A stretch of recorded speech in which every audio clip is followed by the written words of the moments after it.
having some beers with our friends the other day.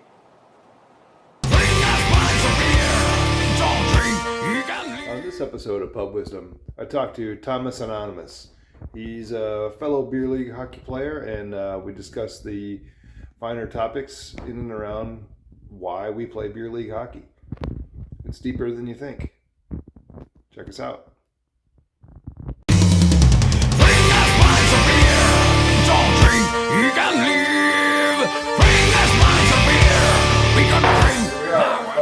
Thomas Anonymous. Pub Wisdom. And we're going to talk beer league hockey.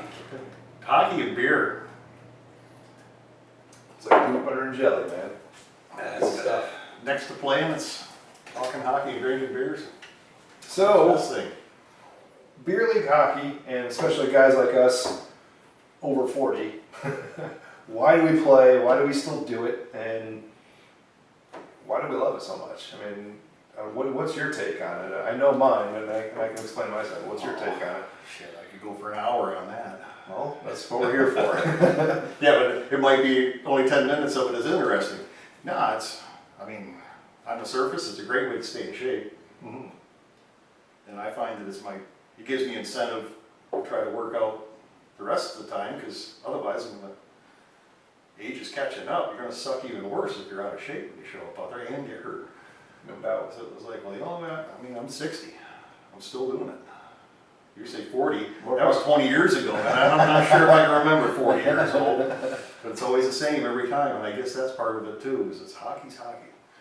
You know, More power to you, and all the guys that are older than me out there playing, I look up to you because that's what I want to be doing as long as I can. Yeah, I remember hearing about Ted Lindsay still comes out with skates for the team. They still have a locker for him in the locker room. This is at the Joe, I think it was. But I'm thinking, cool. Wish I could still skate when I'm 70. Yeah, and you've heard me say in the locker room, these skates get pretty broke down. I bought these if there was the last pair of skates I'll ever buy. No, when you're heavy, you skate a couple times a week, you wear them out. Yeah, that's a factor too. I mean, it's an expensive sport. I mean, even as a recreational level, it's expensive. The gear's expensive. The ice time's expensive. I mean, paying for your league fees. I mean, we pay to play. We don't get paid to play, but we do it because we love it. And you hit a great point where I've heard this before, where people who play ice hockey will work out so they can stay in shape, so they can still play ice hockey. Well, people who play other sports so they just can stay in shape. They play the other sport to stay in shape. Just to stay in shape. So I mean, I do the same thing. I set my workout room right there, and you and I both know the one guy I really want to chase down out there, and the league we play in, and that's been my goal. It's like every week I come back frustrated, and like, I'm going to catch that guy. I'm going to catch that guy. And I'm going to work out and catch that guy. Now I finally set my workout room up, and I'm starting to get in better shape. But catching them once, it's a long game. And it was like, you catch them once, and then all of a sudden, I got to go sit down. That's happened to me before. I got to go sit down now. And when I sit down, now it's in the net. I was like, all that for nothing. Okay. But no, to stay in shape, hockey players are good people. You know, sometimes when you're on the other side, that's not necessarily the case. You end up getting pissed off and having an attitude, that guy, this and that. But for the most part, like this Wednesday night league, where they're going to keep shaking it up every year, you're on a different team. We did the things during the summer where it's just pickup skates. You get to know everybody. It's more like a club.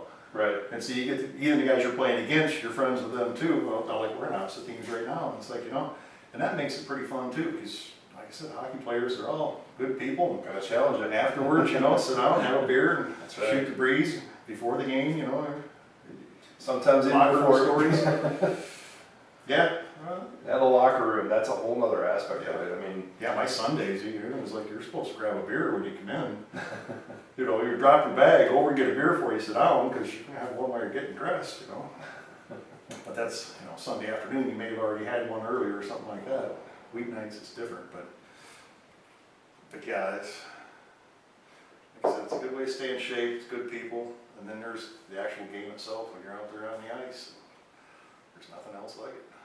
There's nothing like the speed, the flow, creativity as the game evolves. The frustration is your legs can't keep up, your hands are starting to age, and you don't get that shot. It's like the next time I'm going to get that shot like this. And then you see guys that just always he's just wired right up under the bar. It's like, damn, you know, it's, I guess that's the thing, maybe as I've gotten a lot older, even if it's against my team, some guy makes a nice play, I sit back, I gotta appreciate it. I'm like, you know, we see that stuff on you get TV. burned, you're like, man, that was pretty. Yeah, you see stuff on TV, but when you see it, you know, out there, Right in old front of guys you. out there doing their thing, and you see a guy doing that, it's like, good for you. We're gonna shut his ass down now, don't let him do that again. That's right. But Take that guy's number, follow him around. Yeah, and you end up getting new friends away from the rink through hockey too. true, You know, very true. So we we met met about a year ago. a little over a year ago, because Yeah. we were started, that league started as kind of a drop-in and then kind of an informal league, and now we've grown to a 14 league, and the draft system is what keeps us relatively honest, even though occasionally we can get into it with each other, but I mean, Well, beyond our 40s, we're usually past most of that stuff. you know, as much as we all were not out there to get hurt or hurt somebody, you know, somebody got their head in their ass and they got their head stick up around people's heads and not paying attention or going bar from a blue line. You know, there's just things that I was like, no, this is men's league. Right. We're a little bit more laid back. We're not in high school anymore. This isn't the ultimate competition. And I think that's when it goes from senior league to beer league. When people start to grow up and realize we are out here to have fun, exercise, compete, go as hard as we can, but we're not out here to, you know, go to war. But on the other hand, you know, like some guy crosses the line, well, sometimes you have to push back. That's part of hockey. Most hockey players don't take shit very quickly. No. Or easily, I should say. It's self-correcting, right? And Yeah.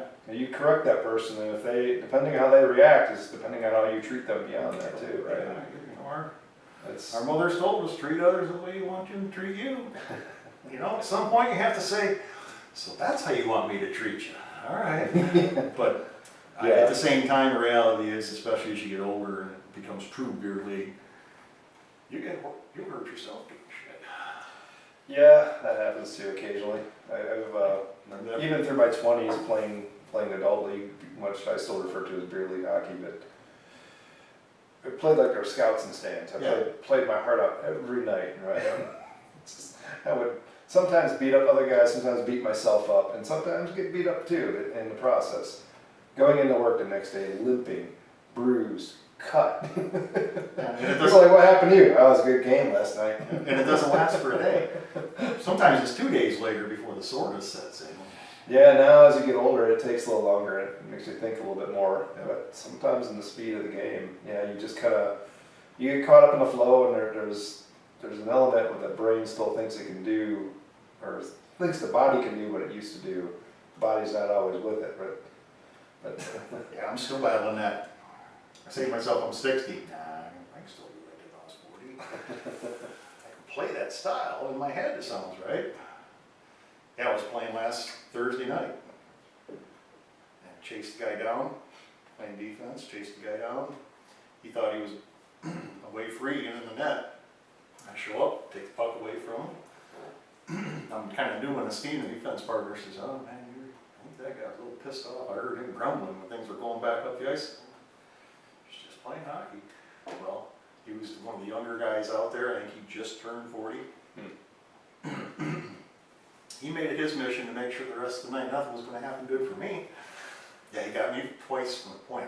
The one time I knew he was cherry picking, that was the second time, but the first time somebody had changed, he was coming from the bench, and the puck come back to me at a point, I catch it, I'm gliding in, taking a look, make sure, where's the goalie, where's the holes, where do I pass it, and if I'm going to let it shoot, let it rip, am I going to hit somebody, which is something that, when you're talking about the senior leagues or their 20-somethings men's league, it's beer league, but they're all out.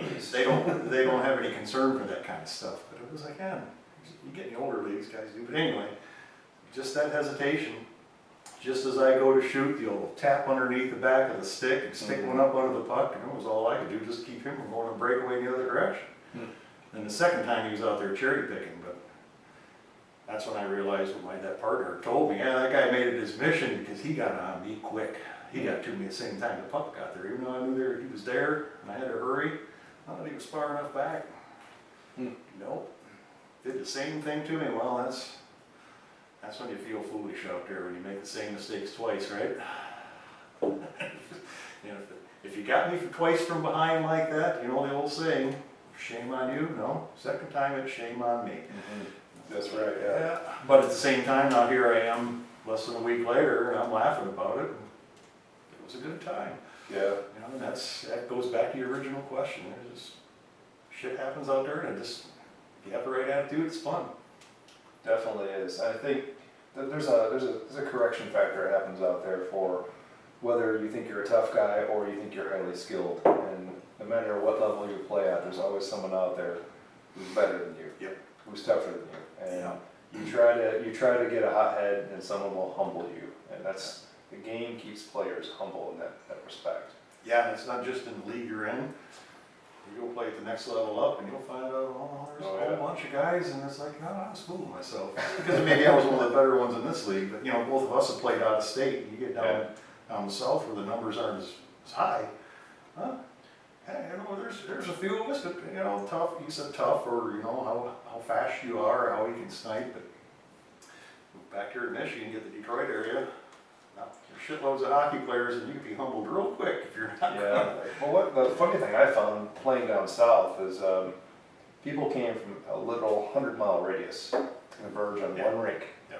So you had a real mix of talent. The leagues weren't very big, but the talent level from top to bottom at each level. 85% of the guys there are transplants like yourself. Right. That's why they come from so far away. Cause Right. They want a little taste of home. Because once We it's even in your got some people from the ECHL to drop in every now and then. Yeah. Holy crap. I yeah, remember I did a camp with the Greenville Growl and met the team captain. Big French Canadian guy. I mean, upper body was just like a bear. And he was leaned over and told my buddy, he's like, you see your stick right there? He goes, what flex is that? He goes, 110. He goes, snapped that like a twig. I saw him come out into our drop-in, and he skated up to the blue line. He broke the blue line in just a wrist shot. And the goalie just went, poop, and the net behind him just went poof. yeah. Like, he never saw that puck. It was just a wrist shot. I'm like, that guy's 2 steps below pro, and what did he do to all of us? I mean, wow. Yeah. I mean, when I was playing down in Indy, there was a guy who played IHL. I think it was IHL. Maybe it was Muskegon Lumberjacks anyway. And there was different times, you know. That's not important, but this guy, he was more the grinder, kind of a tough guy. He wasn't a big superstar. I was told that from some other guys that knew who he was when he played for Muskegon. This guy, first of all, you know, he was scoring all these goals, and it was effortless. Never looked like he was breaking a sweat, but yeah, he was going faster than everybody. But this guy had a stick and shot left-handed, but the curve come out, instead of the top coming around, it rolled back like this, and it had, when it was rolled over like that, it was also twisted. And this guy had, I guess that's why I looked at his stick, I watched him a couple times shoot the most wicked backhands I've ever seen. On the rush, over on the off wing, outside the dot, and yeah, shelving it. And I got looking at his stick, and I was like, I finally said to him, I said, man, is that stick set up for that backhand, that curve? And he just smiled at me. He says, well, what do you think? And I'm like, well, as that puck rolls up, comes up on the blade a little bit, and gets on the upper half of it, it's a curve going the opposite way. And he just smiled. He says, well, you figured it out.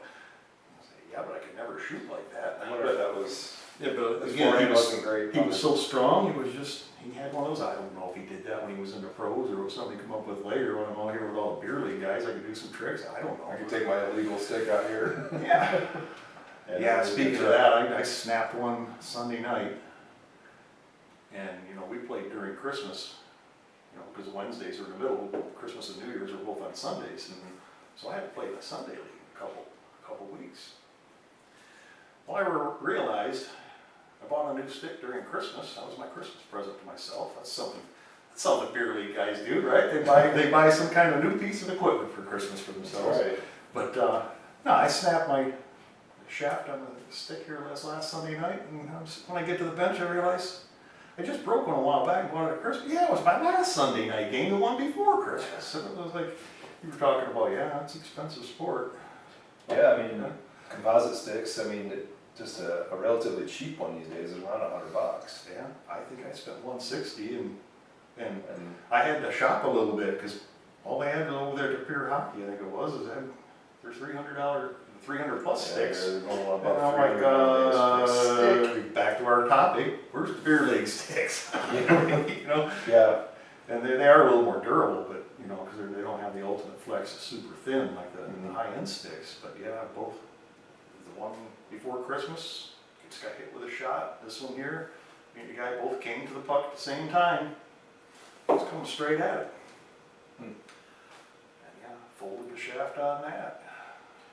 So yeah, you're talking about that big guy, this snapped like a twig, but yeah, this guy was a little younger. That Sunday night league, I'm playing against guys that are in their 30s, and you know, they're strong, just normal. And once you add 25 years on, doesn't matter how strong you got, the average guy at that age is going to be stronger. So yeah, I was surprised there. I was like, damn, that was expensive. There's not many softies that play hockey. Even like the skinny guys, as long as they got good form, they can really whip a puck around. It's very strange. I mean, you could be very strong. You can, and at one point I felt like I was really strong and had a great, heavy shot from the point. Now it's like, I wind up and I feel like I got all that. When I look at someone just kicking another skate, I'm like, are you kidding me? Yeah. Back in the day, that would have broke somebody's skate. But yeah, and then I was going to try to go back to the carbon fiber sticks, which is an incredibly strong material. And as long as there's no chips in the armor, a stick will be really consistent and last a very, very long time. And the flex in the stick will be very consistent. Whereas old wood sticks, over time, as they aged, that flex would start to go away. And same thing with the two-piece sticks. right. I loved those when they came out. You still had the wood You blade. put the wood blade on there, and the feel was different, yeah. And then, however, when you got people out there like to swing the stick and chip at you, and those little chips, I think, in my opinion, is really what ends up breaking those sticks sometimes. Because when they break, It just snaps. it almost breaks too easy. Like, Yeah, like what did happened? I break that earlier and didn't realize it? Yeah. No, that's just the way they are. Yeah. So I used to have, I still have it. I don't use it anymore. But for the really chippy games, when you were playing against a team that was like really slashy, chippy, sticky, I would bring my aluminum stick out. So you could take a carbon fiber and you could hit that stick all day long. The aluminum is just going to dent and it's going to be fine. But the carbon fiber might take some damage, and the next time they take a good shot or something, it's just going to fold. So that was kind of my FU to the guys that were really sticky, slashy kind of guys. But Yeah, it's like a old school tricks for Wednesdays. Once I got into this Wednesday league, you guys, I started playing. I'm gonna go back to forward. I haven't played forward in 30 years, and that's one of the problems. Well, when I played forward, I played center because I was like a third defenseman. That's why it was easy to move back and start playing defense. I don't like having the other team score them on the ice. So it's a valuable type of player to have. So I play center, you know, I always come back. Well, problem I realized when we got in this 40 and over league, I started playing forward and going playing center. It's like beating the hell out of this stick, taking draws. Yeah, that's You know, all of a sudden I'm trying to, you know, this would be a beer league thing. Instead of trying to win it, I'll just pull back and see what he was going to do with it, or once in a while steal from him. no, lay the blade out flat. So the referee drops it, it hits on your blade, and then he fans and falls off. But technically, the referee should say, it's an illegal face-off, and whistle it down and do it over. But we don't have the high-end referees. Rules are a little more relaxed in beer league, but they're just fine. A beer league ref, he's dropping the puck and getting out of there. In fact, we've talked about it on our Wednesdays. It was like they're throwing the puck in there. In late games they don't whistle much either. Yeah, they want to get out of there. He was hitting me up on the shaft as high up from my blade. He's just throwing it in there and backing away. So it was like, yeah, he's not watching to see what you're doing. And that's when I started trying that stuff. But no, just like that, just a few games, and we got all kinds of goofy shit we can talk about right off the top of our heads. And I was like, well, that's the answer to your original question. That's hockey. It's just, there's always something. There's always something. It's very subjective in terms of like calls and referees. And you kind of have to read the referees as much as you do the other team. I've worked with some guys over referees, and Yeah. they've done like high school and even college, and they also do the adult league stuff. And the one thing that guy told me is like, you got to make a call right away in the first period. You got to make a call and set the tone, and that way the players know, okay, I'm not going to get away with that.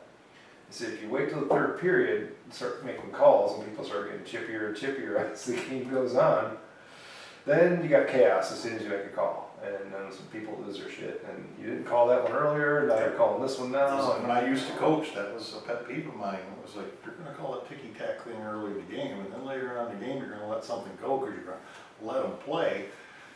It's like, there is a point where the referee says, well, actually the measurement for a good referee is that you don't really notice him. He was never a factor the whole game. He never stood out.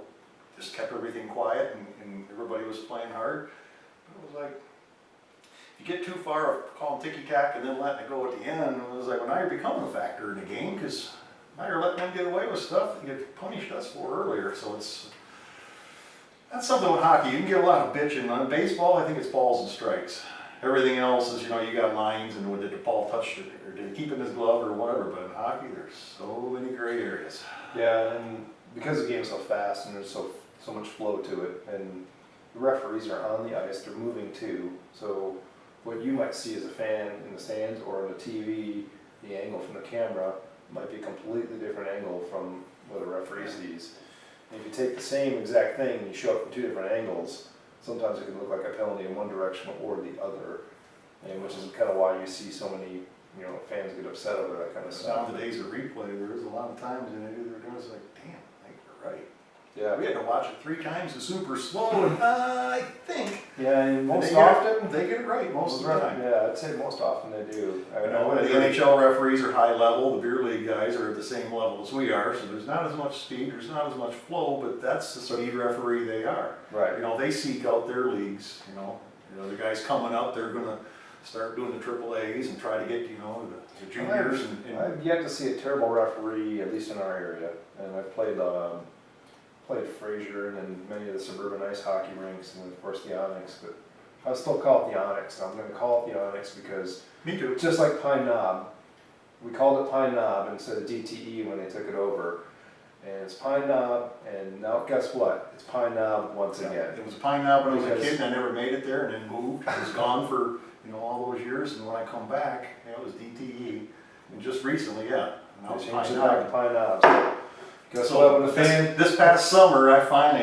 went to Pine Knob, because I've been to a few DTEs, after I moved back here. still call it Pine Knob. But this summer, I went to Pine Knob for the first time in my life. Hey, all right, there we go.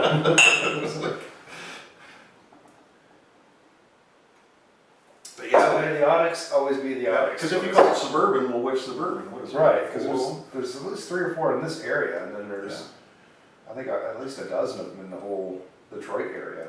yeah, I think Novi's got one, and then Macomb up there. Macomb's I went and played there. 25 in Haight or Romeo. I played there during COVID. They were the only place that you could play adult men's league, beer league, and didn't have to wear a mask. So I went there. The Onyx loosened up on that quite. I did not enter the rink. It's like, are you kidding me? You're in a big open building. You're sweating your butt off. You fill a mask with sweat.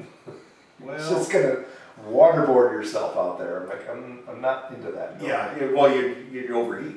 That too, right? When I I need to breathe. Years ago, I wore the cage, and just played high school. But even before I moved, and even when I first got down here in Indiana, I wore the cage. We were playing full check, and it was probably about '93 before they finally, the referees were like, "Look, we can't do your games because there are no full check USA hockey leagues, and to have referees, we're USA sanctioned, and that's how we're insured. So we got to play by the USA rules." And that's finally when the rank said, "You guys are the last of the Mohicans, but you got to knock it off."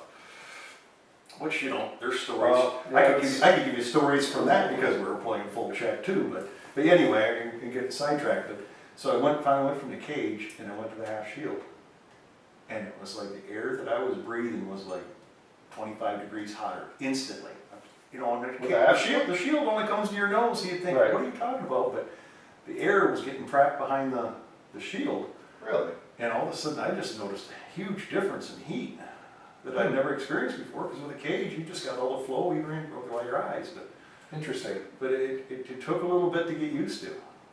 I've had the kind of the opposite experience where I've always worn the half shield, but then when I went to a cage, of course what I did is, and I didn't go just metal cage, I went with the shield slash composite or whatever material it is, a poly cage, and maybe those grids are thicker A lot better. and the holes are smaller, so I just felt like when I had that, I was recirculating the air, I was breathing, it was really, You were. it just sucked. So that brings you back to the wearing the mask for Right. COVID, yeah. And I was like, there's no way I'm gonna do it. Well, I wondered in the back of my mind, it may change, but you gotta put your money up front and buy into it. Well, at least gonna have to start that way. But yeah, so like I said, we looked around, one of the guys that skated with found out, I was like, they're not gonna, you had to check in, and I think they took your temperature, and you know, there was a checklist, and they were doing things as good as they could, but. Just don't And take they your wanted- temperature no way out. Well, that was your it. body You had to temp wear a rise. mask from the time you walked in the door till you got to the locker room. And it was like, well, in the locker room, we're all sitting there breathing the same air, but that is the one thing I would say, well, COVID-wise, you get out there on the ice rink, and you're huffing and puffing, there's not something refreshing the air, and it just hangs in there. And yeah, you could end up skating into somebody's, you know, I've always figured you could pick up the flu, colds and stuff like that out there. So it was like, I kind of got it, but it was like, but I wouldn't have been able to play with a mask on. I was like, if I have to play with a mask, I guess I'm not going to play. And I was like, I've played every winter. Well, go back to my kid, but I graduated in '80. I played men's league every year, every winter since. And it was like, I want to break the string this way. That's just another way for you to say F COVID, you know? I was like, I don't want COVID to stop me from playing, but So let me ask you this, let's switch gears a little bit. Once you started playing like men's league hockey, did you play year round or did you break for different sports in the summertime? good question. I used to play softball, which would be another sidebar story. There would be something about beer league hockey, so they'd say, a doctor said what? But anyway, no, you know, just playing winter. That was when I moved back up here. Guys I got with, I got in 2 different leagues, one at the Onyx and one at Troy. And one of them, they were skating year round. Troy has a spring and a summer league. And once I did that, I was like, this isn't really Mecca that I'm going to get in amazing shape. But what I did find is as you get older, every year, it's a bitch to get, you can't get back in shape. But if you skate year round, you can maintain it. Guess what? Father Time, you're still getting older and slower, but you weren't trying to shed weight, you weren't trying to get back in shape, you were just maintaining. So once I moved back here, and was it 13? Yeah, we're playing year round. And that's so much better. That's what I found when I started playing adult league hockey, is like if I play year round, if I take a break, and I didn't play hockey growing up. So I learned it at a late age, and I learned it in my late teens, before I started even rollerblading, and then didn't start playing ice hockey until I think it was 20 or 21, and that basically straight into the beer league.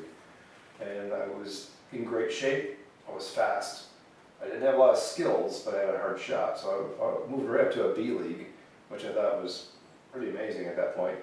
And then but I also found that because I didn't have those skills growing up, it's not ingrained in me, because all the movements are not natural to the human body. Skating, stick handling, you have extensions in your feet, you're gliding as opposed to running, your stick handling as opposed to catching a ball. None of that is natural to human beings. So As well as what you think is natural, then you watch somebody that's a really good skater, and it's like, wow, move like that. I was like, he's even more natural. right, and then And what it is grew up it's not on natural, it's just that they developed a skill that way, and I was Right. like, there's so many the levels. younger you get them started, the more natural it becomes to them. Yeah. And I've seen people, because I've played adult league hockey my whole life, well, my whole adulthood. I've seen people that have taken 10, 15 years off. I haven't played in 10, 15 years, and they come out there, they're a little wobbly, they're a little rusty, but within a few weeks, man, those guys are moving great, and they're fluid, and their skill set is just a cut above everybody else's. That guys like me that just started playing. We got one guy on our Wednesdays that's like that. I can't tell you his name, but he came in when we were doing the pickups here this fall, leading up to the season starting. He came out and he mentioned it on the bench. He said, man, I've skated years. And then the next week I was watching when he came on the bench. I said, man, you're looking good out there. He says, oh, I'm struggling. I says, yeah, but you look a lot different than you did last week. It was like you've played all your life. You see that there's a far better progression versus someone who's just kind of getting it, right? Yeah, the curve is much sharper. Yep. And yeah, it's amazing to watch that kind of. But what I found for me personally, if I take a few weeks off, the rust builds quickly, much more quickly than I think it would for anybody like that. And even after I've been playing for 20 plus years now, it's like, why is that? But take some time off at deer season. Go up, get drunk every day, eat like crazy. You're up till midnight. You're up at 5 in the morning, so you get no sleep, no rest. You put on a little weight, and you're drinking all that beer, and not doing anything. Maybe a break of sweat once or twice. You know, dragging a deer, going up a hill, or maybe chopping wood. But yeah, when you come back and play, oh shit. One quick sidebar there. I feel like one of the few males born and raised in Michigan that does not partake in deer hunting. Love it. I love deer meat, love venison, but I've never been hunting. And I don't know. Maybe I will sometime, but I've just not felt the need to. Well, the hunting is just like hockey. Reach culture. If you hunt state land all your life, like I have, my brothers have, well, there's a whole bunch of factors in there you can't control, and you can't really improve on the numbers of the amount of deer around there. If you got private land and you're surrounded by private land, the guys do a lot of things to start putting food plots and this and that, and blah blah blah. But so you end up you don't get the deer like other people do. And then sometimes when people do, when it gets played back, there was skill involved, and at the time of the kill, but some of it is luck about whether you're going to get that chance in the first place. And so when it's all said and done, it was like if you're hunting just to get the deer, you're going to give up on hunting. You're going to be frustrated with it most of the time. And it's just like with beer league hockey. There's a lot of other factors that play into that, and that's what you live for every year to hunt. Whether it be the camaraderie or the solitude out there against the tree. But yeah, it's not all about just that. But I compare that to hockey. That once it gets in your blood, there's certain parts of it you enjoy. And I was like, why do I have to give that up? I'm going to do it every year as long as I can. I can see the analogy. Yeah, there's a lot of factors about hockey that's amazing. It's you got all kinds of different types of people in that. You got people that are just nuts about the gear. There's people that are nuts about the game. People that watch the game, analyze the game. There are people that are nuts about just being in shape. And, there's the locker room. I always set myself to try to be at the rink 30 minutes before the game. 30 minutes before the game starts, gives me enough time to get there, kind of chill. You breathe in the funk of the rink. You go to the locker room and people come filing in, and it's just the banter that happens in the locker room and the stuff people say to each other, and especially when you really start to get to know each other and things you say to each other, whether it's to get somebody going or just get the laughs going. Get the laughs going, right? Loosen everybody up. And I feel like some of these locker rooms have been quiet, and I feel like I got to be the goofy one to say something stupid. Somebody's got to break the ice. Yeah. Right, yeah. And then, but once that starts, it's like everyone starts loosening up, and you start getting something going. And that actually can translate out on the ice and out in the game. Yeah. And before I started the league that you and I are in, I was playing with a group of guys from General Motors, and I realized pretty quickly I'm the old guy in the team. And everywhere I've been, I've always been the younger guy. And it's a fact of life. I still have. It's a fact of life. But I've also been one of the tougher guys on the ice, right? Where I played defense almost all exclusively. something goes down, it's usually on one of the defensemen to kind of handle things. But it was in that team where I went in our own zone. I went in hard into the corner, and some guy kind of hit me kind of cheaply from behind and knocked me down. It took me a second. I mean, it's like used to just bounce right back up and go right at it, but it took me a second. I had like, holy crap! And then by the time I start to get up, boom! One of my forwards comes in and hits him. I'm like, oh! And then they start out. And they start like, for the first time in my life, I realized somebody's looking out for me. Somebody was sticking up for me. But it's because of a lot of that stuff in the locker room. I was the Yeah. guy, I was the older guy, and these guys were quiet, and I'm joking around, and I'm getting everybody talking, and it's like, okay, they finally get it, and it started to gel us as a team. Yeah. And Well, there's some of those guys, like you said, they may not be the starters, but once you get the banner going, but you know, whether it be talking about the previous Wings game or what they did the previous weekend or the previous week, which is funny, they bring up the previous week, and I think we won. I can't remember the score. It was very important when it was out there on the ice and we were playing, but after you leave the rink, well, life begins. But that would be back with the locker room, and why do people stick with it for so long? But you get to the rink, you know, like you said, you hit the smells and this and that, you know, and then you get to the locker room and you come in, hey guys, you know, and drop your stuff. But it's like, once that talk starts, all of a sudden, slowly the day melts away. The day that you just spent in your regular life. Yeah. You come inside the rink, and all of a sudden you're in the locker room, and everybody's, like it's by the time there's a funk in the rink, but once everybody opens up their bags, there's a whole different one. But it's just part of it. It gets you going. And then it carries out onto the ice, and I knew a guy I skated with. He had issues going on, and I'm like, the old guy, and look, man, let playing hockey be your outlet. yeah, You come into the rink, the world stays outside the rink, and by the time you come out of the locker room and you get out there on the ice, you're between the boards, the world doesn't exist outside the boards. Just come out and play hockey. It's your 1 hour to forget about everything, as well as you're getting good exercise, and that's a great thing for anxiety, or yeah. your emotions are all wound up, and you get a good workout, and it always clenches you. There's a term for that. Your endorphins or whatever. I don't know. Oh yeah. But there is something medically that they could actually put terms on it. But when it's all said and done, the world is outside, and you're just inside the boards, and however the game goes. Is that what brings you back? No, it's just that feeling that this is the world I'm in. And that's the thing that gets into my blood, and it does for everybody. That's why you keep coming back. That's why you keep buying that expensive equipment and paying that $400 fee every fall. And I was like, no, it's worth it. Absolutely. You know, that's a great point, and that's getting us into a deeper level of hockey, which I really, really... If we get too much deeper, we got to get more beer. Well, we will. That's a good pausing point, so we can get on the round, right? So we will pause and slight commercial break, and we'll be right back. A couple of hockey players got into it at the rink the other day. Fuck you, Shorzy.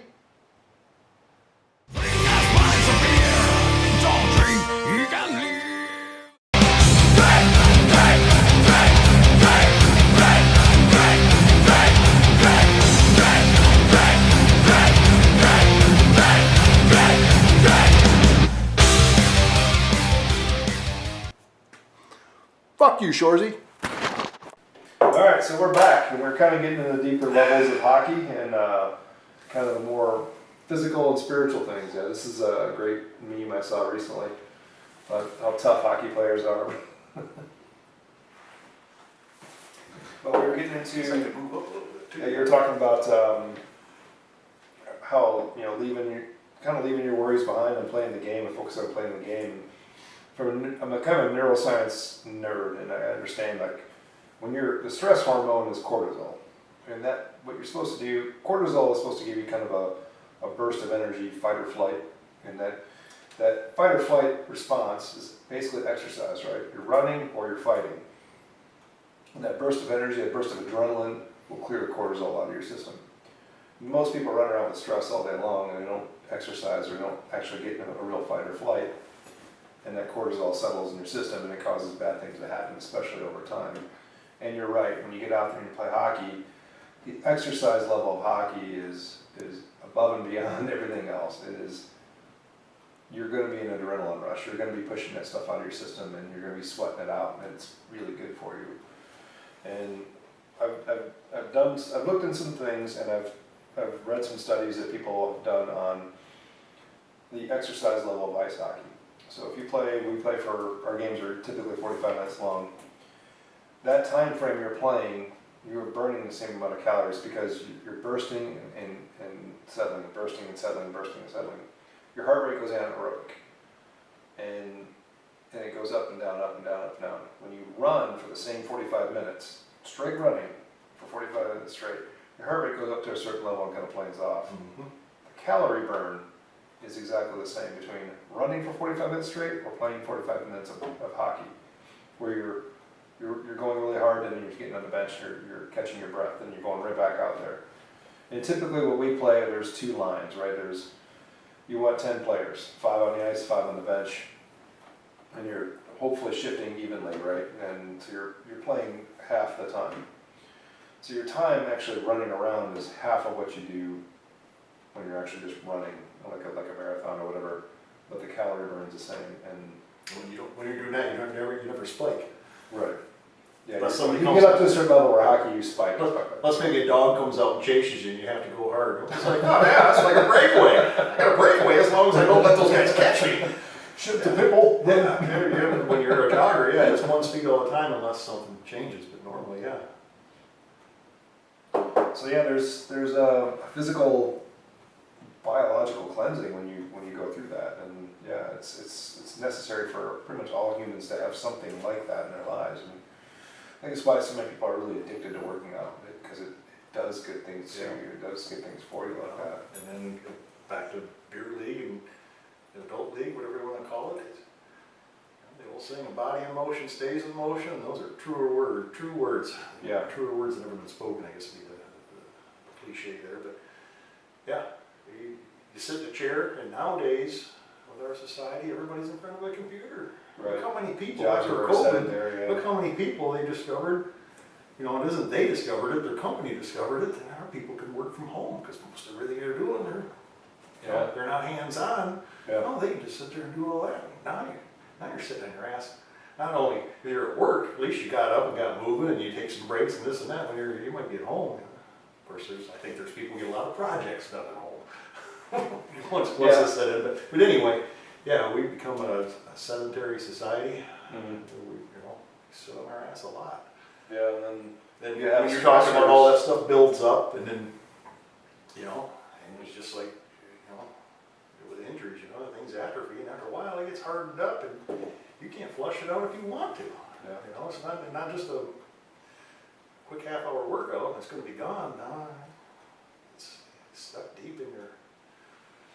No, you get a lot of anger and aggression out too, just the mental side of it. And, Well, for me, I don't know. Back to that age thing, I find that the anger, most of the anger I experience out on the ice is with myself. yeah, I cuss myself a lot out on the ice. I'm very much the same way. Nobody's harder on me than me. And a lot of times, it's not ability. Some of that I accept. It's making bad decisions with the puck. Yeah. A bad choice to pass. So if I would have had my feet moving before, That was instead of right standing still. still. The wrong guy. Yeah, I stood still and they filled all the gaps, and I'm standing still. Oh yeah, I can still hit that. I've done that all my life. No, if you'd have just taken a couple of steps instead of standing still, the whole game changes. Yeah, move. I used to pride myself on outlet passes, from the D zone. Oh, I can thread the needle right through that guy's legs rather than his tape. Now I've tried, I'm hitting the knee, it's going the wrong direction. Oh. Yeah, and So be smarter. this past Sunday night, right off the face-off, puck comes to me. A couple of guys come towards me. I look, I've got a guy breaking. It looks like he's going to end up splitting the D. Well, he was farther than that. 'Cause I guess I had to take a couple steps to the left to pick up the puck. And I see him. All I see is the other team and my guy. Yeah, I can hit him. I let that thing go.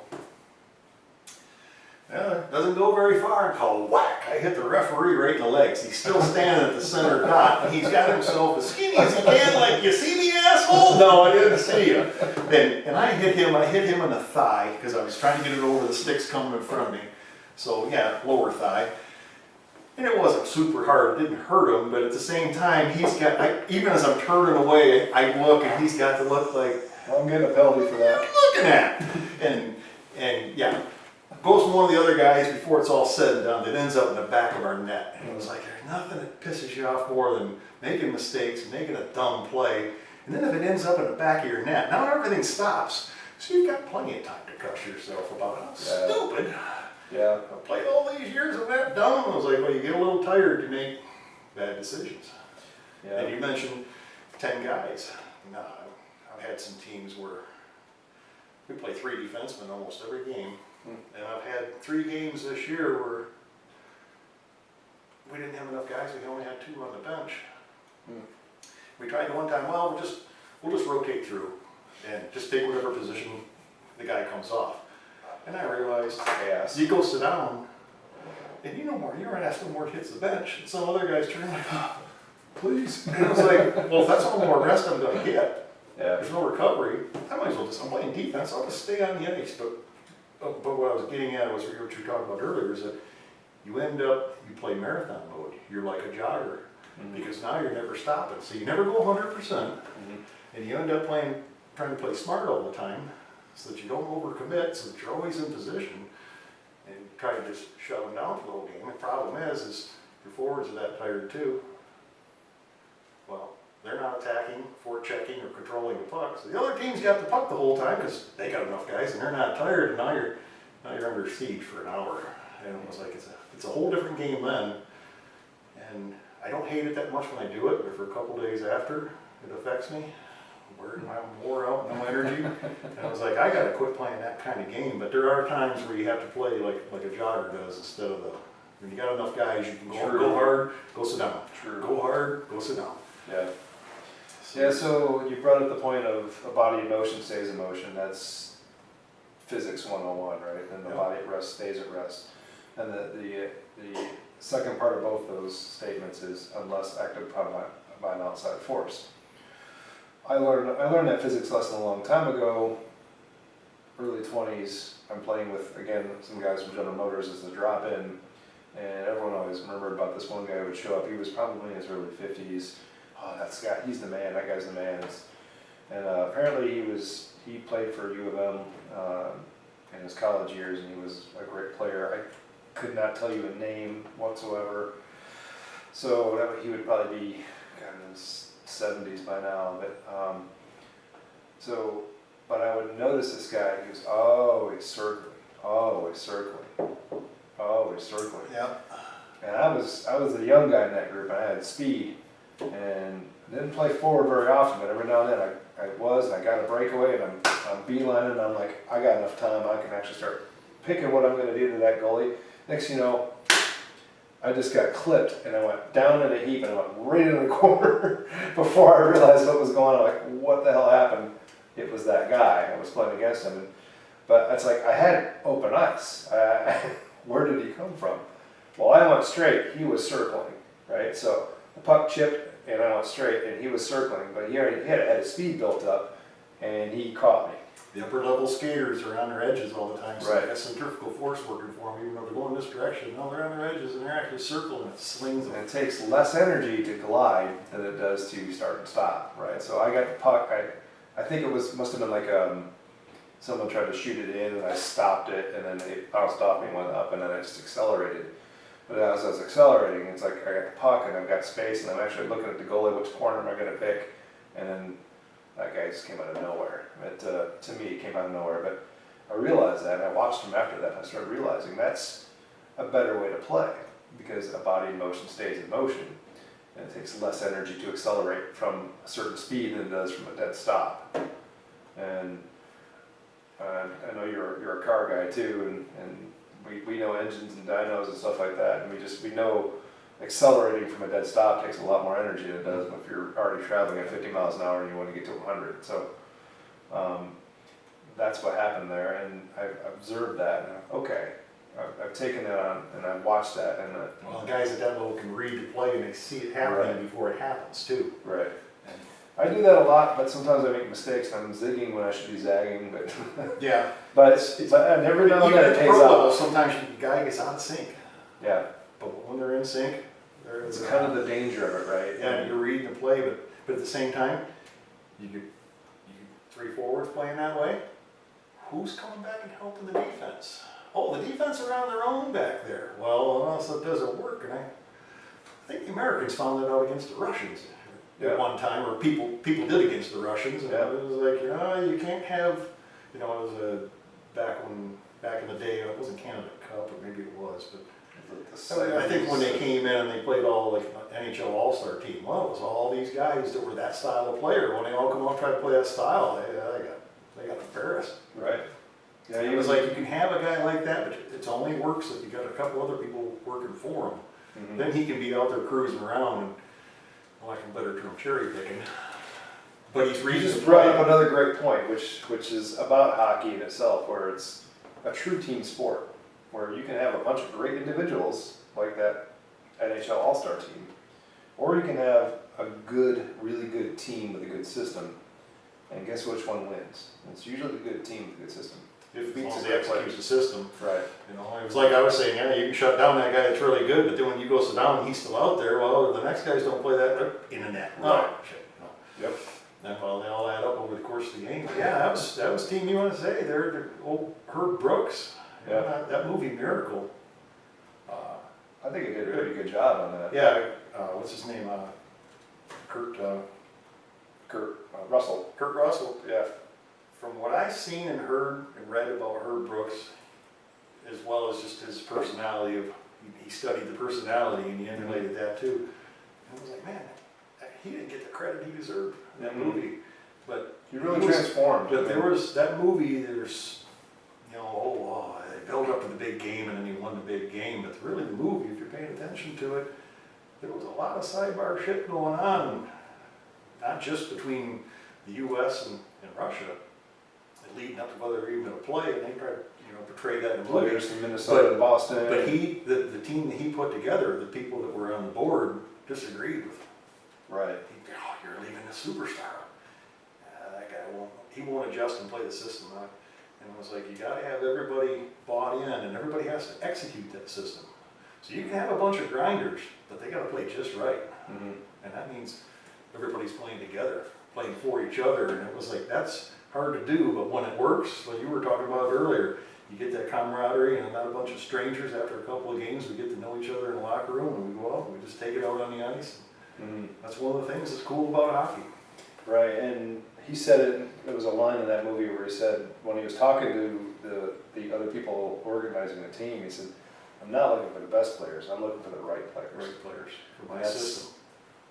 That was a really, really impressive thing, and I totally agree with that. But yeah, and getting back to knowing people and knowing how they play, I started with a drop-in group, and when Monroe, down Monroe, when they finally got an ice rink, a bunch of people just converged in that rink, and it's either going to Toledo or downriver to play at that point. But Monroe finally got a rink, and I'm not quite even sure how I got linked in with this guy who rented the ice, who almost to this day still rents the ice, but it either does like Brownstown or Taylor or whatever, but it's on Sundays, which I can't usually make. But to this day, they still rent the ice, and it's still a lot of the same people.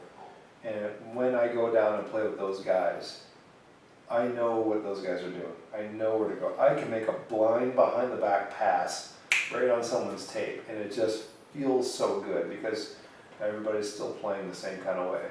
And it's pretty incredible to kind of feel that. There's a flow to the game. It's a mental state to the flow of the game that when you can just make a pass to someone and almost not even look, and you know that person's going to be there, and it just lands on their stick, and they can get a scoring chance or even a goal from that. That's like there's a beauty to that I don't think is really exists in the other game. I mean, maybe someone can argue that, but I've at least tried all other sports. I mean, football, there's 11 guys got to execute, but they execute for what, 5-7 seconds? Yeah, it's not very long. And then there's a whistle and they stop, they regroup, and we'll try that again. No, it's like we're talking about the guy that's cruising around. Yeah. He's got to read it right, or he'll be on the wrong side of the ice at the wrong time. Right. And yeah, there's something about the game of hockey that it's different than other sports. Definitely. I mentioned earlier about a doctor, you know, the injuries, getting, you know, over the years, we probably could have 20 minutes talking about different things that have happened to us, but I had, threw my arm out playing softball, and got a rotator cuff on the back, and it got worse. Well, it affected me lifting weights, you know, different things. I finally ended up, you know, and hung around. I finally went to the doctor, and this is down out of state. You know, if it had been here in Michigan, I would have thought, well, yeah, he likes hockey. Down there, you were in Carolina, that's a foreign thing, you know. Some people are really into it, but for most of the people, they don't know anything about it. It's like, Right. You do that? And at your age, you're adults. And so I'm in there at my doctor, and he's checking it out. Yep. And so when he gets all done, he sits down, and he says, well, here's what it is. Yeah, it's your rotator cuff, blah, blah, blah.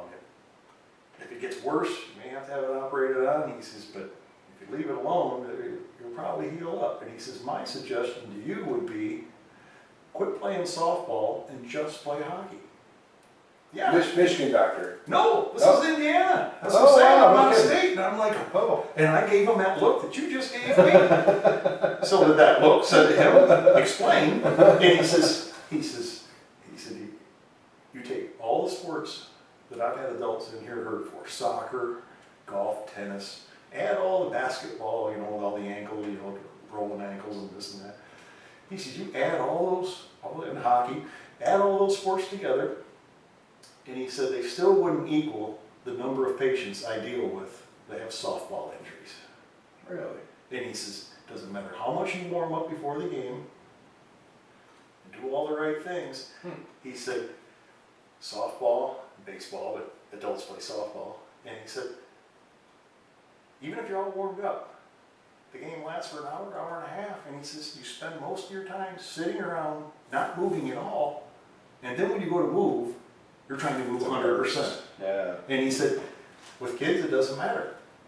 As you get in your adult, you get in your 30s, it doesn't work so well. And he says, no matter how much you loosen up your arm. And I started thinking, I had a number of injuries playing softball, blew out a calf, had a guy land. I had to get back to third base, rounded the base, and the throw was coming in. I went back, the guy had to jump up in the air. When he was coming down, he realized his feet were going to land on my head, so because he was going to land on the base. And I slid hands first and then come up to the base as he's coming down. And he told me, he says, I looked, my feet were going to land on your head, so I kicked my feet out. Well, then his hip, all his weight, landed on my head. I felt my skull flex.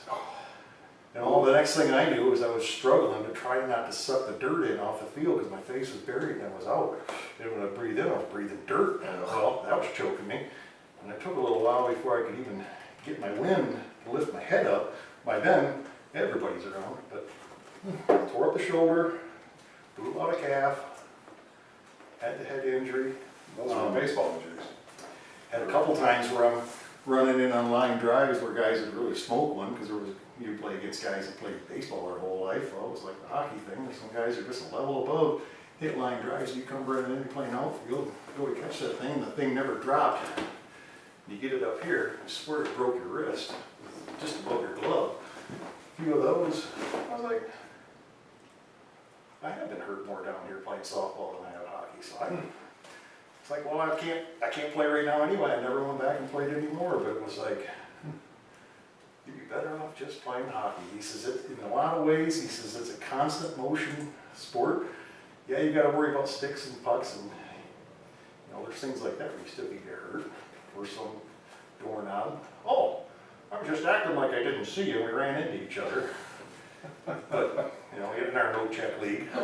But, True, no check. I mean, adult hockey is no check, but collisions happen. collisions happen. People get stuck in each other's railroad tracks and Yeah. you can't get out of the way. Yeah, if you don't pick up your feet, you are on rails. I mean, But yeah, it is weird.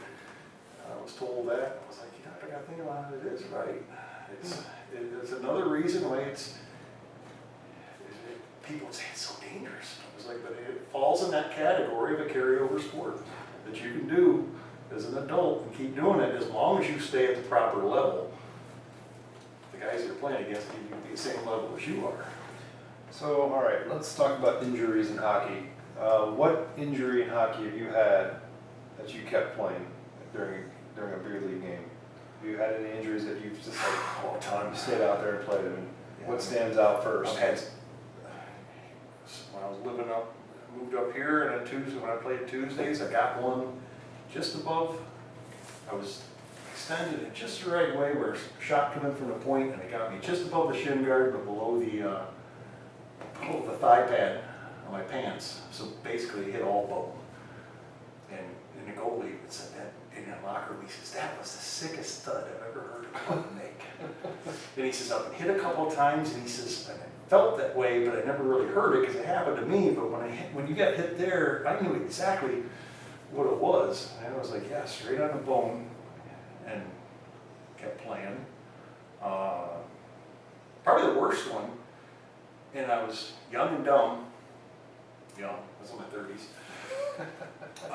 Young enough. That one, I didn't realize it until, I don't know, maybe 10 years ago. I was like, holy shit, I didn't even think about that factor. But I had a guy, we got into it in front of the net, and then as the puck started going out of the zone, I don't know if he gave me the extra shot as we're coming apart, or I did him, but then it was that tit for tat, well, I'm gonna get the last one, and it was just little shots like this or that. Got almost out to the blue line, and I did one of them, was taking off finally, and getting away, needed to get back into the play. And he reached out, and he grabbed onto my ankle, and he gave me the hook. The referees are farther out, they're looking up the ice. Nobody saw any tripping. Just as I'm hitting the ice, their team was on penalty kill. We were on the power play. Their guy got it. How was it? Man, this is a long time ago. Anyway, so the guy's icing the puck. Maybe I got that wrong. Maybe I was killing the penalty. Anyway, the guy ends up, he's shooting the puck the length of the ice, and when I got tripped, I'm out there at the center of the blue line, and just as I'm hitting the ice, I got the puck right here. Oh, right in the meat of the neck. Yeah, that put me down for a bit. Game stopped. It took a while to get my air. I still remember he was a younger kid. He wasn't too long out of high school. And he had an older brother. I knew his brother. He was on the team too, but I'd skated with him other times. And he was the one who told me later, but when I finally got my breath and I finally got up to my feet, and like I said, everybody's standing around me, all right? Or, they didn't know if they were going to have to call an ambulance at that point, a slap shot to the neck. And it just, it's like a karate chop, and it turned everything off for a bit. But when I finally got it, I got up on my feet. And once I got some air in me, when I look, I'm looking right at the guy that did it. You fucker! And I start going after him, and I can't hardly move. If it would have been a fight, I would have been down in a heartbeat, because he was a pretty big kid. But at the same time, I was pretty weak. But it was like, as soon as if I'd seen anybody else, I would have had that reaction. And instead, he took off. He flew to the bench and went off the ice. And his brother told me, he told me later, he was scared to death. If that didn't kill him, he's going to kill me. And I ended up, I went over to the bench, and this particular rink had a open area along the boards, and it was covered with rubber next to the bench. And I just went over there and laid down. And the guys are like, you sure you're all right? I said, I just need to chill for a second, get my shit together. I said, I think I'm going to be all right. And after I did, for a little bit, I got up, got on my feet. Oh, I'm here. I'm breathing fine. There's nothing. It's going to be sore like when you get hit from a puck. Anywhere else in your body. Finished the game. Yeah, because later on I found out, never entered my mind about blood clots or internal bleeding. I ripped out a hamstring a couple times. Done one on each leg. There's an adrenaline level. And the blood goes down the back of your leg, and it goes down your calf, and ends up settling in your ankle, for a couple of weeks. And when I come back, and they're like, hey, how you feeling? I said, I feel good, but it looks, we'll see, because it looks worse right now. And then when I show the back of my leg and my ankle, I'm like, holy shit, oh, you know. It's like, yeah, that's what happens as you get, because they were younger guys. That's what happens when you get older. But no, that one in the neck, that was probably the one that was like, that was stupid. Came back over and get playing. I probably should have got checked out. And that's probably what they would have been worried about is clotting. You know, you get a blood clot right here, it doesn't have to go very far. Yeah. And it's like, hey, and it hit me hard. I mean, there's been a lot of things, but that probably was the worst one that I was able to continue on. There's other things, like I said, ripped hamstrings a few times, hit by pucks. I've still got my teeth. That was a question. We're All the originals. We're in a half shield. You'd think, oh, you know, but I wore a $1.99 mouthpiece, and that isn't for concussions. Keep your teeth. That friggin' mouthpiece. If I get hit with a puck or a hard stick, well, it's going to happen. But a lot of times it's just an accidental, just a little bump, you know, on the face. You know, the stick comes up and it catches you on the chiclet. And if you get just that one tooth, something that solid hitting it, it'll snap like that. Just like we talked about the composite sticks, how easy to break when it gives. And it was like, that's all it took. But with that mouthpiece on there, it's covering these top teeth, but more importantly, you gotta keep your teeth together. Once you do that, they're anchored together, and this is out in front with the bottom teeth, as well as shield the front ones. And I've been bumped a few times, I've had my lip split, and then even felt a stick once right out in the mouth guard itself. I stuck it on my teeth, and I was like, that little freaking $1.99 mouthpiece has saved me so much in dental, but knock on wood, it could happen Wednesday night, you know. True. And just so that even though I say I want to give credit for that mouthpiece and the fact that I'm wearing that, no, it's a lot of luck. A lot of luck. You better be paying attention. You better bring your hand up. Guy we skate with on Wednesday nights got hit in the face with a puck on the bench. Oh wow. I don't know if you heard about that. No. Yeah. And I'm always freaked I out don't on the know if he bench. was playing or Every coaching now and because he then does both. But when you're on the Oh. bench, you let your guard down. Was it dark? Yeah. I don't want to use names. I think I know who we got. And the thing I is, didn't realize that's you how it got happened. even if you're on the bench, just like on the ice, Oh, you yeah. gotta know where that puck is all the time. And And if you're at a if game, you're skating past the guy, eyes on the puck all the time. especially if he's a newer player, he might pitchfork when he skates. yes. And you go skating past him thinking, I'm going to catch up the play, the stick comes out of nowhere, and I was like, what are you hitting me for? No, it's just the way I skated. So it's accidental, right? You could lose some teeth or, you know, but yeah, even when you're on the bench, you got to pay attention. I coach, man, once I started coaching high school, that puck come in on the bench so much. And it was like, you gotta, even if you're talking to somebody and you're talking about something on the last play, you better keep one eye because that puck will find you. Yep. So a lot of it's luck, but at the same time, you gotta be paying attention all the time or it'll happen. Mm-hmm. So yeah, two things there. Like one, like you're saying, like guys that are kind of new, they skate with a stick like waist high and then blade up, right? And they skate like this, so the blade is kind of hooking up, right? I remember a very tall guy who he was probably a relatively new guy to playing the game, probably just within a few years, and it was North Carolina, and buying a hockey stick back then down there was ridiculous. This guy had the blade, the end of the blade was broken, and it was a wooden blade, and there was fiberglass shards going like that, and it's one of the few games, once again playing forward, I was skating around the guy, and he did one of those, and got me right up under the shield, and it spiked my cheek, where I was bleeding, but not bleeding enough to make me stop.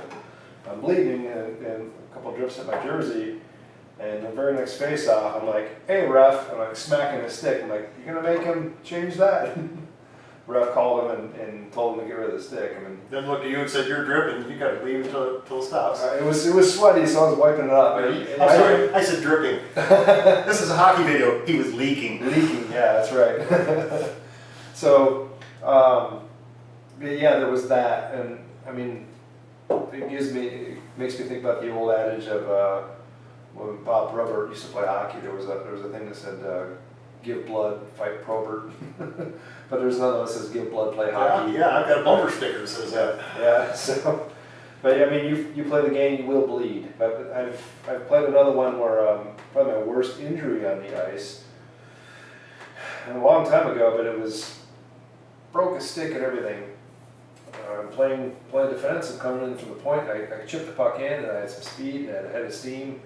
Go all the way in and around the corner, and I'm trying to go around the net, and someone just blasted me into the boards, and my stick hit, and it just caught perfectly between the boards, and went right into my ribs, and I pole vaulted up on the stick. Oh, we got skewered, huh? And then the stick snapped.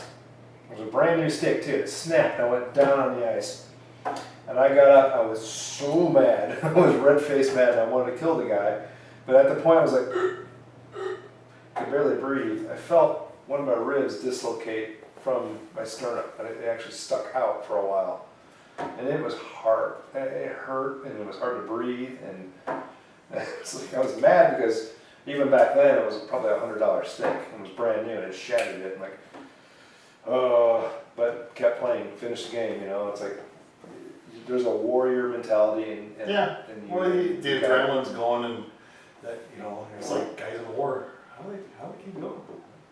They have real adrenaline going, and it knocks out stuff. Yeah, That's but you were like saying that. that about having the stick going. I forgot about it. I took a puck in the solar plexus once, Ooh, and knocked the wind out of you? I didn't know it, but there's a piece there. It's kind of like V-shaped, Yeah, and just lower. I was just checking it while you were saying it. Once I realized, oh yeah, I forgot about that injury. I played the rest of that game too, but for years, that thing, when I push on it, it always snaps that. It knocks something loose there. Yeah. And talk about down on one knee. I was stuck right there on one knee for a while. But yeah, once I got my breath back, got going, it wasn't like I was trying to be He-Man, but okay, I can breathe now, get back on the bench. Why go home?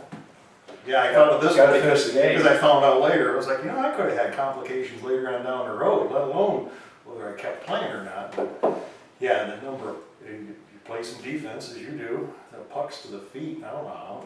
I lost track. Right to the laces. Or you get the ones that just get underneath your shin guard and it misses the tongue of your skate, and it gets you on a bone right there. And there are a couple little spots. All your equipment. That's what I used to tell kids. Had a kid that played football. Well, coach, I don't even want to do that. I don't want to get hurt in football. Because I was chewing his ass. I said, I just explained it and I've told it over and over, and then you get in there and instead of getting in front of the net and facing the shot, you want to get out to the side and just reach out and tip it. Coach, I don't want to get hurt for football. I said, if you'd have freaking listened to me, that's what I was telling you in the first place. All your equipment is lined up on the front of your body. You're facing the puck, it'll hit the equipment. As soon as you start turning sideways, when stuff starts getting exposed, and that's how I got it just above the skate and just in the shoulder where the shin pad is, as I was turned on an angle, lifting the guy's stick when the shot come in, whack.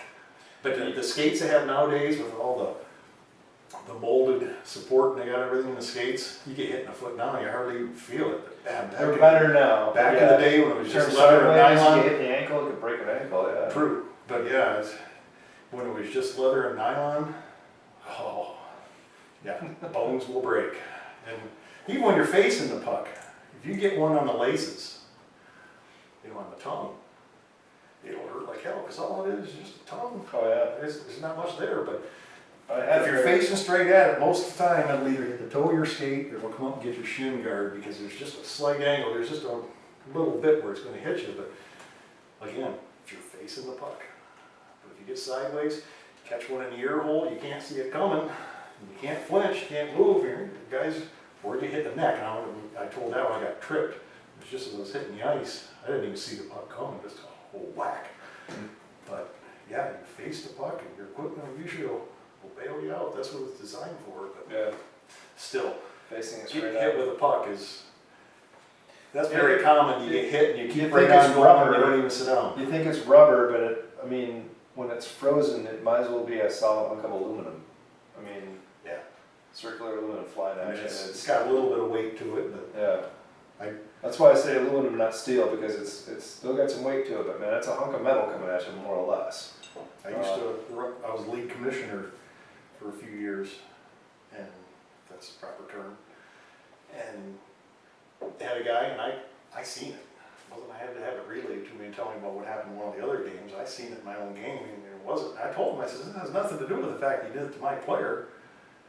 But the guy, they got into it, and the guy on my team ended up chopping him as he was leaving and skating away, and this guy pulled back, like I've only seen it once or twice. One of them was on a pond where two brothers got mad at each other, but the guy took his stick, two-handed baseball swing, and hit him in the back of the head, right here in the helmet, right there. Ooh. And I was playing defense, so I saw it happen from around behind the play. I saw it happen. So then you're gone. Well, he's smarter than everybody else. I was a fool. Oh, really? Yeah. And he started to explain physics to me. Oh boy. I didn't know this until he started explaining it to me. And part of his statement was, look, it's just a matter of physics. I'm a doctor. So let's back up the freaking bus right now. You're a fucking doctor. You didn't have sense enough to... And he's like, the stick doesn't have enough mass through his helmet to break his skull or break his neck. Because that's what I said. You could have broke his neck. And he wanted to give me a lecture on physics. And I'm like, there's one thing you're leaving out. How did you know you were going to hit that little spot in the back of his helmet and not be that much lower and hit him right in the neck, right in the spine? What would that stick do that? Well, that's not where I was aiming. So we're not arguing so anymore. fast. We're not arguing anymore. The game, it could have been. You're both moving. And it was like, I don't care how much mass is in that stick, it could break things. Somebody could say, that puck only weighs, what is a regulation puck? Is it 6 ounces? You know, I don't know offhand. 6 or 8, I used to know. We got a heavy puck over there. Because there's different levels of pucks. There's the little kids that come out with the blue pucks. Yeah, the light ones. And then you've got the ones that's the heavy ones that it's that red rubber. Mm-hmm. But, yeah, we probably should know our hockey facts if we're going We to should. be talking hockey. But anyway, It's just heavy. somebody would say, well, it's not very heavy. Well, it's frozen and it's moving fast. Mm-hmm. And those few ounces Oh, hurt yeah, like hell it's- when they hit you. Yeah, speed times mass and speed. Yeah, I mean they're both big factors, My right? argument now that I think about it with the sticks, this is back when we're still using wood sticks. And I'll tell you what, those old timers, the Gordie Howe days, some sticks, you see the way back where the sticks were, this is even before the curve, they were straight sticks. Flat sticks, yeah. When they called it lumber, it was lumber. So they were heavy. Like So a those, 2x4. you see those old time pictures? Yeah, those guys are Like big. that Yeah. area? Yeah. Their gloves came up to here, it was heavy leather. Yeah. They didn't have all the plastics and everything in there like they do nowadays. Those gloves were heavy, but they had to wear them up that high up, and it was thick all the way down because that stick was heavy coming out of their hands. That's right, and break bones. And those guys knew how to use them sticks. Yeah, just a little two-handed slash and broke a bone, and those guys are out. Yeah. Man. Nowadays, you know, everybody's got the share. You see guys, us too. Part of our skin's exposed. Yeah. You know, Madonna, remember when he first got here in Detroit? Guy hit a guy, and the guy got off balance, and the one leg helicoptered around, sliced him across the wrist. It was like a few games into the season, he was out for most of the season. Yeah. But yeah, everything was exposed. But back in their days, they couldn't, because them sticks were so heavy. You know, and Good points. you getting until Stan Mikita come along and figured out the curve. Which you were talking about the guy with the old worn out stick. But yeah, when we used to play street hockey, you'd take your winter hockey stick and you'd use that in the parking lots in the summer. And luckily we didn't get each other because we're still out there now. We got no equipment on. It's hot. You might even be in shorts. But that stick comes up, and yeah, after a while you'd have to file on them a little bit. And you'd tape them, but the bottom of the tape gets more off on the parking lot, but it kept the stick together. Yeah. But yeah, we'd get those old things, and yeah, you could have got hurt by them. So one more thing I want to get to before we kind of start wrap this up is there's a thought I've had for quite some time where I really feel like there's something, I'm not quite primal, but more medieval in terms of what hockey is and what it does for a male psychology. Right? You go into a room, you basically are putting armor on with your guys, right? With your team, with your group, with your tribe or your clan or whatever you think it is. I mean, you're basically suiting up and you're going and you put your colors on and you go to battle with another group with colors, right? Yeah, You have especially I mean, when you're playing high school or playing travel when you're younger, Yeah. you really are. We're all out. Right. This is a battle. We're in a tournament, or this is the playoffs. Right, and you're going to watch each other's backs. We're going to and do you're whatever it takes. Yeah. Right, and there's something. It's like a war mentality about that, where, like I said, it brings out the warrior in us, and it's something I think that just we want to keep going. Even though we're older, we're not out to kill each other. We're out to have a good time with it, which is why. But many layers down, we Right. still are. There's have still that something feeling. there, Yeah. right? Yeah, it's And probably there's there. still- Yeah. You're right. I mean, and if someone gets out of line, it's like, okay, we need to make that guy kind of make that guy settle I said down. an hour ago, yeah, you still have to take no shit attitude, or you're Right. not going to stick with it very long. Right. So, I mean, do you feel the same way? I mean, do you think that I'm accurate with that, or? I don't feel it in the locker room, I don't feel it when I go on the ice, I don't feel it during the shift. But somebody does something, and you think it's across the line, I'm going to defend myself, or I'm going to show you that it wasn't right. Yeah, because that's something I mentioned a second ago, it's many layers down, because that's ancient history. We're older and wiser now, but Yeah. but there's still something there. And when I play against the guys that are in their late 20s, early 30s, Oh yeah. it's still there just under the surface. You get Yeah. the 40s and 50s, but it's still there. Yeah. And Mama said, treat others how you want them to treat you. Well, you just showed me how you want me to treat you. That's right. Yeah, all of a sudden that stuff can come bubbling. If you don't have control of your emotions, it'll come to the surface right away. Oh yeah. And sometimes it's the right thing. Other times, no, tell the guy's an asshole. Have a little verbal back and forth, and that's the Yeah. end of it. But yeah, it's down there deep, but it's ingrained in you. It's part of being a hockey player, and I think it comes from playing at the super competitive. As you're coming along. Yeah. I mean, any sport Like we play. both talked about guys who play semi-pro. Mhm. Piss them cats off. Yeah. They've got a whole other level they Yeah. can go to. That You'll don't find have. out I thought I knew about a wrestler fight on skates. I thought I knew how to fight in a bar. No, those guys know how to punch. They know how to take care of themselves. Just like they can shoot faster than you, they can fight better than you. Yeah, they're going to hit the back of your head through the front, not just the front of your head.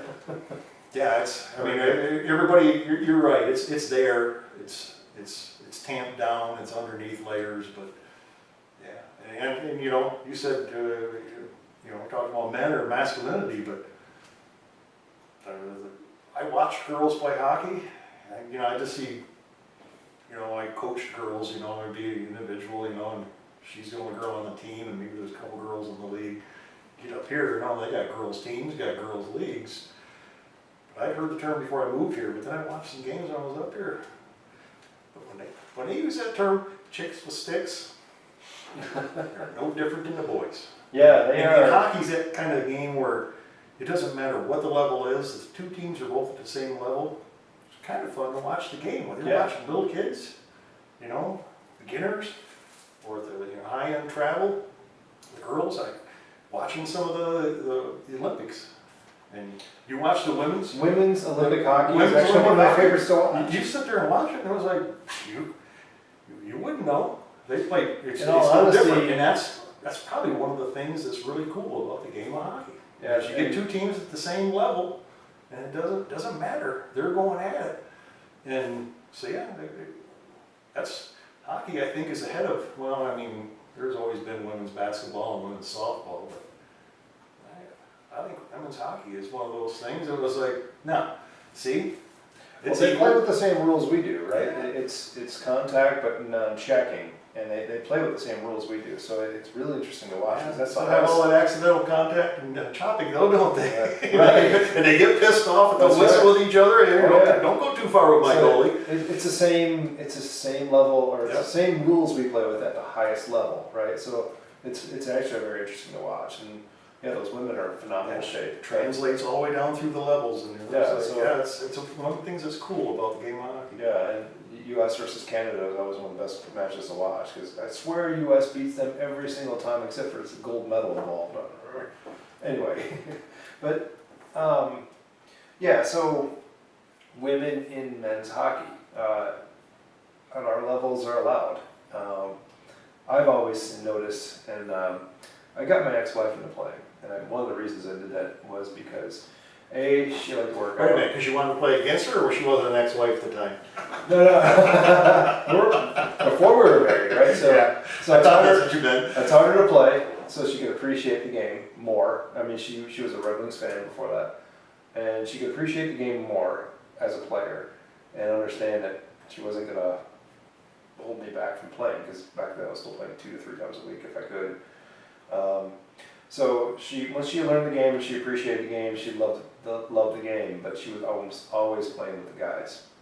It wasn't until she played a women's tournament in, I think it was Cincinnati, that she played against all the girls. And she's probably one of the better players in the team, and she's running along the boards, and some girl smashed her into the boards hard, and like, holy cow, I think it was the first time she realized that girls don't let up with girls, but guys, no matter what level you're playing at, if there's a girl on the ice, no matter how good she is, you're going to back off a little bit at least, if not back off a lot.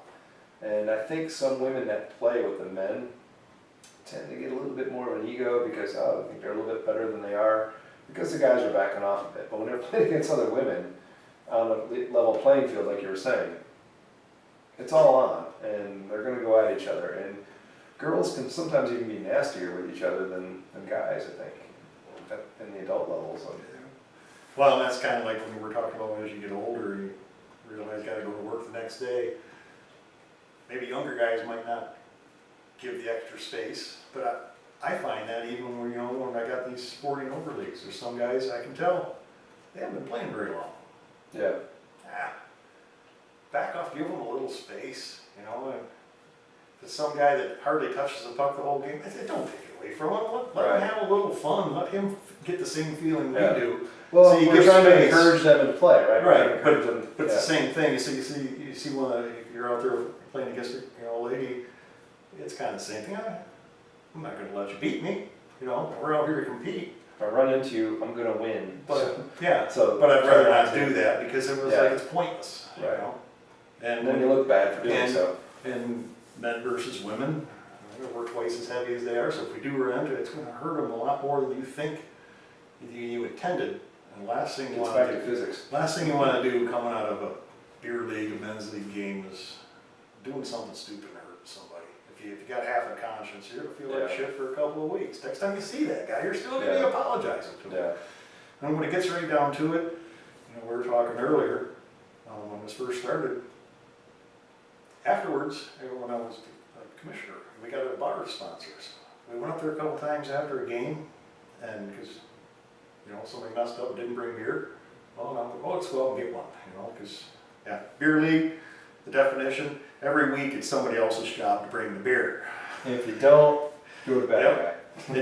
And don't be late, because sometimes when I have one before the game, don't be the last guy to come in. Don't make everybody nervous. It'll translate. You know what I said about the 30 minutes ahead of time? Yeah, we weren't ready for the game because we didn't know if we had beer until the game. We played uninspired the whole night. Oh, the guy that's supposed to bring beer didn't show up. But that's the worst.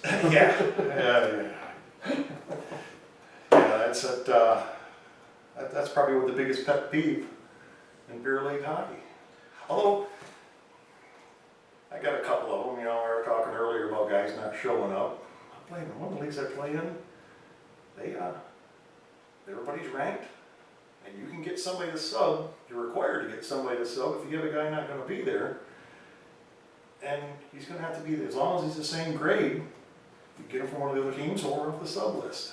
That's how I got in the league. I was on the sub list, and I should get brought in. But they've got a rule. The game starts, and if you're short players, you're short one guy, one goal goes up on the board for the other team right to start the game, because they want the right number of people. And it's like, well, I'll play where we don't have enough guys, and that's a pet peeve. But probably my biggest pet peeve in beer league, spring breakers. The kids that come back from college that are ringers? No, those are the ones that you get into with Thanksgiving and Christmas, and come back from college and you go to a pickup game that you've been playing in on, Alright, so a bunch of young guys out there. But no, spring breakers, not that the most important thing is to win the championship, but the thing is just like not showing up. You paid your money, you made a commitment to a team, you expect everybody else made the same commitment. And then the way it is, you start September, October, your fall league, and you go all the way to March. And March is the playoffs, and then the season ends. disappeared. Oh, well, I'm going to be gone for 2 weeks, or I'm going to be gone that week. And I was like, you're playing men's league. You made a commitment to a team. It's the playoffs, and now you're not going to be here? And somebody laugh and say, oh, it's the most important thing in the world. I was like, well, it's just common courtesy. To the team. Yeah, you made a commitment. It's that thing every week we're talking in the locker room, we're all in Especially if together. you're a better player. And at the last second, you're bailing. It was like, you couldn't look ahead and say, well, this is when we're going to take our trip. Go at Christmas. Go a little ahead of time. Go just before the playoffs. I was like, yeah, bailing on the team just at the critical point. Now we're playing short. And you can't, even that league I'm talking about where I said that degrading, I don't think you can sub in the playoffs. I don't know how I'm gonna find out how they do that, but yeah. The guy that says, oh, and the way it's gonna work, I'm only going for a week, from one weekend to the next, so they miss 2 weeks. I was like, we were worried about the standings all year long, and now we're pissing it away in March. Well, I'm dry. How are you doing over there? I'm saving one for the end. I think we've talked quite a bit. I think we've done about an hour and a half now, so. We bored the hell of somebody out there on the internet. We will, and we'll do it again. And no, I like this as a great talk, and I think beer league hockey is something that's very underappreciated. I mean, just the culture behind it and the people that play it, the camaraderie. I think it's just something that people just don't understand, and people need to know more of it. And I've been doing it my entire adult life, so it's the sport I found very late in life, and it's a sport I thought, where has this been all my life? And when I say that, my mother, I'm old enough to remember before the Red Wings were a really good team, and even my mother was like, the Red Wings were terrible, no one played hockey at that point. Down where we were, it wasn't. I mean, there was still hockey culture in Michigan, but the pocket I was in, it just wasn't there. My dad didn't play, so he wasn't into it, and it's like, damn, if I would have played when I was young, how much better would I be now? And just a different enjoyment level. Well, you would have been at some point, but you'd still be on the downward slide now. True, but I've been higher sliding down as opposed to where I'm at now. Yeah. So, yeah, and as we age, you fight the age monster, and hockey's one of those battles that you want to keep going. You don't want to relent to the age monster. You just want to keep it going. And I've seen guys that are much older than yourself out there playing. I'm like, damn. Yep. I mean, the fact that you're even on the ice. When I grow up, I want to be like that. Yeah. So as long as I can continue to play, I will. And as long as I'm able, I will. As long as and I've actually had doctors say, you probably shouldn't play anymore, because I've had injuries to my eye, which were not hockey related, and they're like, oh, don't play. But I think, going back to what we were talking about earlier, that doctors that don't know the game, they think it's basically what they see on all the highlights of people just smashing people into the boards and fights and stuff like that. And they never show highlights of the pretty plays, it's just a basic thing. It's usually something ugly. Yeah, so That's all they see. it's not what you really see. And quite honestly, I've had a few friends come out, and you said that on the team you're on, you've got a group of people that come out and they watch and they have fun with it. And it's like, you're watching beer league hockey. It's free, people. Come on out. And it's decent hockey. It's just slower than what the pros do, and it's quite entertaining. I've had a few friends and neighbors come out, and they've actually said it's really quite enjoyable. Yeah. I dated a lady down there, and she at one point she says, "How come you never invited me to one of your hockey games?" I'm like, "What?" She says, "Don't you think I'd like to come see you play? Why don't you want me to come to the rink?" And I'm like, "What makes you think that I don't want you to come to the rink? Because you never invited me." And I'm like, "Well, you can come and watch one of my games, but I'm going to warn you. It's a bit of a turn on to women sometimes. I'm going to warn you. You'll be the only one sitting there in the stands. You'll be all by yourself. Nobody goes to the games?" I said, "No, they're all late at night. You know, we don't get the prime ice times, that's for the kids. Right. But it was a Sunday league, and every once in a while, you had a couple levels, and they would flip it over, and they do here. Yeah, you were 10:30 last week, now you're at the front of the line, Yeah, we're not. whether it be an 8 o'clock game, you know, and That's prime so when time. we had some 7:30, 8 o'clock games, well, I said, so maybe if you want, you can come to any game you want. And she's by herself. And she says, nobody ever goes to games. I said, sometimes when there's an early game, a guy's wife might bring the kids and the kids get to watch dad play. But I says, they're not there every week. Oh, so if I go to the early games. So then we come to the early games. Then she got to meet some of the other, you know, wives on the team, you know. Well, then it was, well, you guys are sitting in there drinking beer because, yeah, that's one thing. Golf, football, or softball, some of those sports, you get all done, you're out at the parking lot, you're out at your car, maybe have a beer with the guys and bullshit. Hockey's different. You're sitting there sweating, you're waiting. You've seen me, it's quite a while before I can get to my skates. I gotta wait for the heart rate to come all the way down before I'm bending over and spending 5 minutes down there like that. So I drink one beer before I even get to my skates. But yeah, we immediately go in there and we're having a cool down. And then you get undressed, you know, then you change, then you shower because you're soaked, and then you come out. Well, what takes so long? Well, we're drinking beer, take a shower, whatever. Drink a beer, talk about the game, talk about Once a couple of these guys and they all got talking, all of a sudden a couple of their wives would come to the game, and I guess they were catching the same thing. So then it was one of those, hurry up, they're waiting. Oh. And it became one of those things, and we had a weird team. Okay, we're sitting in there, yeah, you get fully booked. So what did we start doing? We started bringing more beer than we used to, and they would come in there and hang out, and they would come in, and the funnest part was, and I was waiting on this lady, you know, I can't wait to see the first time she walks into the locker room, here she comes. Oh my God! You know, all the bags are zipped up, but the smell is in the air. Oh yeah, for sure. But you know, once they got past, well, you know, once you get past the smell, Yeah. and yeah, so it became, you know, if we had a decent time game, we're gonna have a full locker room. All the bags were in the middle, and everybody's sitting around having all these story times. And then there was a couple of them would have the little guys, have a little son that plays or something. That little guy's in there. And there's all these hockey players around. It was a weird sidebar thing to the story here, but yeah, So I think the moral of the story is, let's if you go to a beer league, where else can you go to watch a free game? Bring your own beverages in. I mean, if you don't drink beer, White Claws, whatever. That was the other thing. She liked her beer. That's why her and I got along good. There She you always go. had a neoprene glove, you know, the skinny ones, and that was her can koozie. Yeah. And she would, and then the guys on the team, you got yourself a winner. She shows up at the rink with her own cooler. That's And she'd right. come in after the game. She still had her own cooler. Yeah. Had her Coronas, had her limes all chopped up, and yeah, it was impressive. Someone she's bringing her White Claws in there. I'm like, there you go. Yeah. It's a can, good little koozie. Yeah. And you know what? You can put the returnables either in the garbage, or if some rinks have a returnable thing. Yeah, hey, they make a little extra money on that too. You're actually benefiting the rink The workers. kids sweeping the floors. That's right. right. So it's a win-win-win. I mean, I can't say enough bad. There's nothing I can say bad about it. I can't just say enough good things about It's it. expensive. Oh, they're expensive. Yeah. That's what we go to work for. It's So, recreation. But yeah, we'll do it for you people. Come watch us. I think that's it, man. I think we can wrap it up here. We can actually do this again. We can maybe get a couple of other guys out here too. Everybody's got stories. Everybody's got stories. There's lots of stories. We didn't even get into. I caught one of the dogs here. I thought you'd never stop talking so I could come over and get another scratch. Oh. All right, people. That's pub wisdom. Good day.